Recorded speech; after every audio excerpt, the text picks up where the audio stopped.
qhaqhwayo and then ke balungele ukungena. Let's hope ke baredi kwela cala kodwa ke silinde nje balungise umcimbi woba ke sikwazi ubava nabo umphulaphuli xa bethetha kwela ke icala.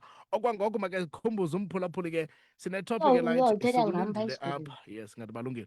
Sikulindile mphulaphuli apha ingaba kulungile na ukwenza ubuhlobo nabaphathi emsebenzini xa ungumsebenzi okanye ungumphangeli?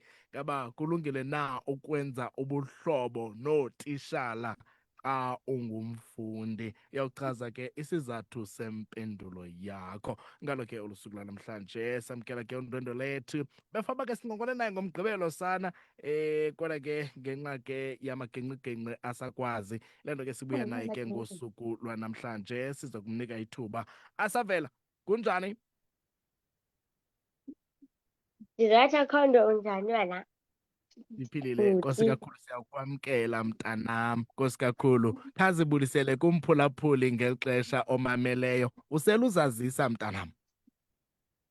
Futhi Bulisa abaphulaphula abamameleyo then uzazise kubo.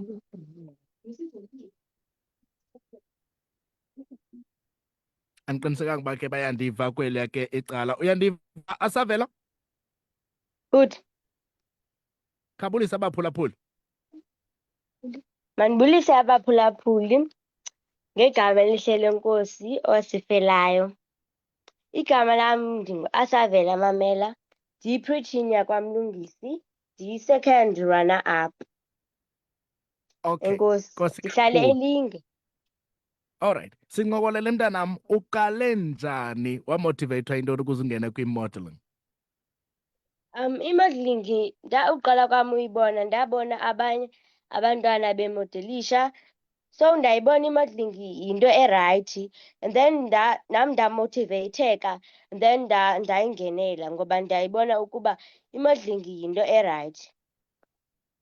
Okay, uzothi ga ngoku ingaba sowuphumelela ii-titles ezingaphi? Ezintathu. Usazikhumbula zeziphi? Sibalisele. Mr and Miss Lungisi and no-Mr and Miss Teen Ilinge no-Miss Ubuntu Bethu. Okay, nkosi kakhulu, siyazi ke ngoku usafunda chazela abaphulaphuli ufunda kwesiphi isikolo wena, ugrade bani and mingaphi iminyaka yakho? Mna ndifunda eMasikhanye. Ndifunda eMasikhanye ugrade 7.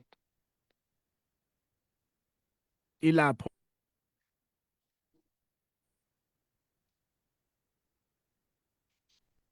noba inetwork. Asavela, ilapho elinge and iminyaka yakho ithini?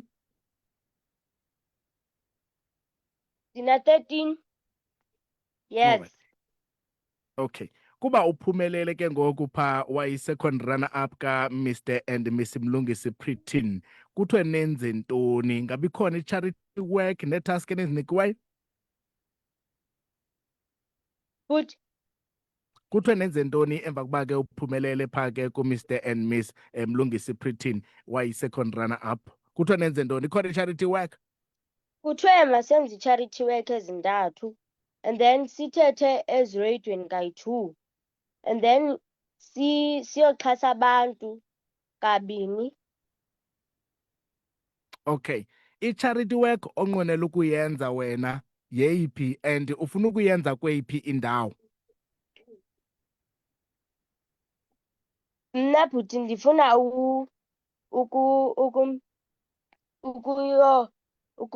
ukunikeza abantu izinto abazinidayo, abantwana abangekho sentweni, and ndibamotiveyithe ukuba mabangenele imodeling.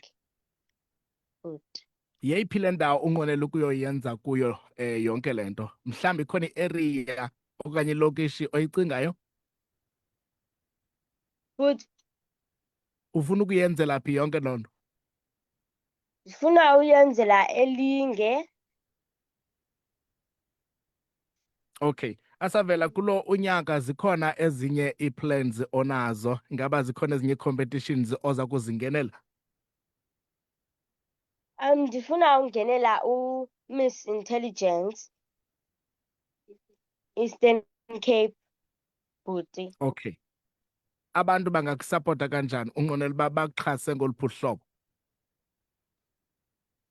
Andikangeneli ngoku but i-next year but ndifuna ukuyingenela, bhuti. Okay. Okay.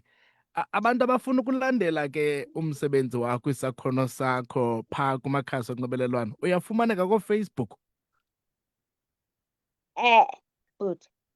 Ungubani phaa Asavela? Asavela Mamela. Okay. Unayo inamba onikisa ngayo? 081 Mm. 870 Mhm. 6302. Alright. Sicela usiphindele. Number 081 Mm. 870 6302. Alright. Phambi koba ndikhulule Asavela Ndiyafumaneka nakuTikTok. Yes, ungubani ku-TikTok? Asavela at 2026. Alright. Abantu ke endifuna uthethe nabo ngoontanga bakho abanqwenela ukufana nawe, ungathini ukubakhuthaza nabo baxabise iitalente zabo Asavela? Abantu abafuna uba njengam ndingathi babe stronger and then bangatyhafi entweni, and noba awuwinanga ikhona ixesha loba uwine. Wow, nkosi kakhulu mntanam, ndiyabulela. Ikhona i-question osayikhumbulayo owakhe wayibuzwa usestage? But Ithini? who is your role model and why? Waphendula wathini wena? Ndathi, thank you, Judge, for your question. My role model is Mihlali Bonasi, because Mihlali Bonasi, she don't listen to others' negative things. Okay. Nkosi kakhulu. Siyavuya ukuncokola nawe namhlanje Asavela. Nathi ke siyiVukani FM sikunqwenelela ke impumelelo mntanam kwimizamo yakho. Thank you so much. Enkosi. Alright, Enkosi. nkosi kakhulu. Ibinguye ke mhlapha sekhaya uAsavela Mamela. Besincokola naye namhlanje. Befanele uba ke sincokole naye ngomgqibelo ngokwe-age yakhe, kodwa ke asakwazi ngenxa ke yeemeko zalapha ekhaya. Sanyanzeleka uba ke sirishetyulishe simnike olu suku lwanamhlanje afumane eli thuba. Angakhubeka kaloku ayeke kwaloo talente xa sibane sibavimba amathuba amanje mhlapha sekhaya. Right, siyangomeni xa sibuya sikhangele kwitopic yethu esiyiphetheyo ngosuku lwanamhlanje. Uthini Mphuli?